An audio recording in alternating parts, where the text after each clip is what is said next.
இன்றைக்கி காலையில் tiffin chapati paneer butter masala.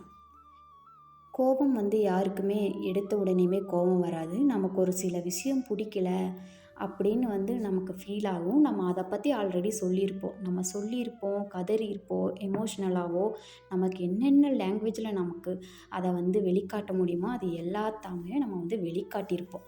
But எதுவுமே நமக்கு ஒர்க் ஆகலை அப்படிங்கும்போது அந்த விஷயம் மறுபடியும் நடக்கும்போது நமக்கு நம்மளையே அறியாமல் பயங்கரமாக கோபம் வரும். பட்டாசு மாதிரி வெடிக்க தோணும். அந்த மாதிரி அந்த டைமில் வர கோபத்துக்கு நமக்கு கோபக்காரி அந்த மாதிரி நிறைய பேர் வரும்.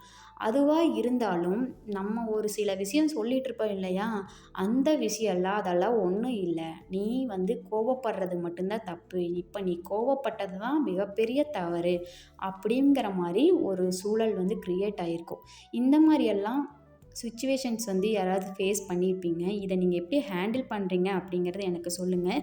இதை பற்றின கருத்து உங்களுக்கு ஏதாவது இருந்துச்சு அப்படின்னா கூட இதில் சொல்லுங்கள். கோபம் யாருமே சீக்கிரம் கோபப்படுறதில்லை இல்லையா, அந்த மாதிரி. ஸோ சப்ஸ்கிரைப் பண்ணிவிட்டு பாருங்கள். தேங்க்யூ.